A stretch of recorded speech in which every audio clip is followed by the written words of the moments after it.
So establishing benchmarks and baselines for a team. Mm-hmm. So at the beginning, say it's a back end API integration story that the team's working on, and the team has said, yeah, this is going to be a 5 point story. So at the beginning, there is a significant degree of sort of arbitrariness to it because you're literally trying to pick something out of the ether.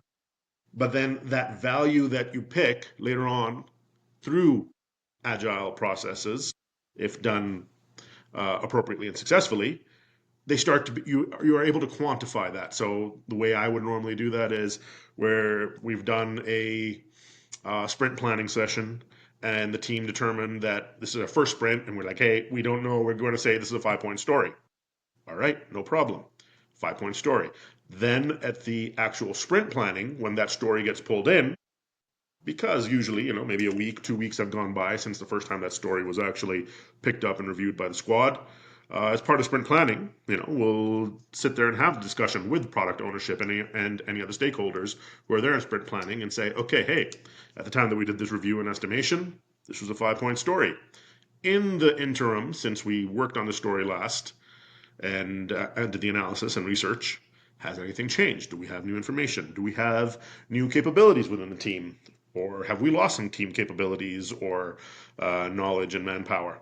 And so we use the sprint planning as another session to be able to check back in and determine that, yeah, you know what? Team still feels this is still a 5 point story. Nothing's changed. We're good. Over the course of the sprint, work continues. Dev team member picks it up. Once it gets done, we're completed. Uh, at the end of the sprint, once we've done the work, again, the idea being that during the duration of the sprint, you're having your stand-ups, you're having one-on-ones with the team members. So for in this example, if the dev team member who picked up that 5 point story brings it up and says, yeah, everything's running smoothly, exactly as we expected, that helps us to establish that foundation that, okay, yeah, you know what? This is now our 5 point story. But then at the sprint planning session for the subsequent sprint, one of the activities I like to do as an agile coach and scrum master is we do a post-mortem of the work that was completed in the previous sprint. We'll go through, we'll look it up, we'll say, okay, hey team, so this story that we worked on, this API integration story, we said it was a 5 point story. Team member, XYZ, you're the one who worked on it primarily. Did you encounter any surprises, any issues and impediments? If not, we're like, okay, hey, good. So then we say, okay, so based on everything you know and you've done, what we planned for, what you ended up delivering and executing, and now we're sitting on the other end of the sprint, our estimate of a 5 point story was accurate. Say yes. Like, all right, good, thumbs up. Sometimes it'll be, you know what? No, there was a heck of a lot more issues that we ran into. Once we peeled back the layers of the onion and looked in, we're like, oh, there's a whole lot more integration going on. We had reliability issues. We had dependencies on other teams that we didn't know at the time when we were reviewing and estimating it. So that, along with the actual uh, overall complexity of the work, because usually when we're doing the story point estimations, it's not about duration in days or Yeah. hours.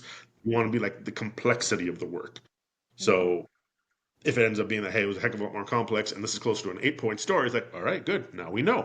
So I would have this running report card every sprint where we'll sit there and say, hey, this was a 5 point story when we started and reviewed and estimated it. End of sprint.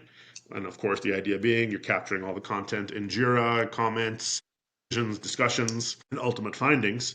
So yeah, this was definitely an 8 point story. Then that kind of goes into sort of our lessons learned that we apply. Like, okay, hey, you know what? Now we know. However, on the flip side, there are examples where you have the team member ask them at the end of the sprint, or you're in sprint planning. It's like, hey, that story that was 5 pointers. How was it? It's like, oh, you know what? We totally overestimated that. That was a Yeah. cakewalk. I was able to reuse some, experience that I had in another story on this one. The artifacts from that story, the end product we were able to implement here, and so we had to gain some efficiencies there.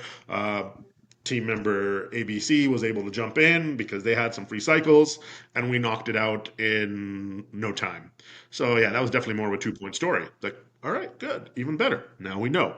So it's that constant sort of cadence of check and recheck and verify and re-verify with the team's input, having that dialogue and discussion back and forth uh, that allows us to constantly calibrate what our story points are and what they're worth over the course of the sprint.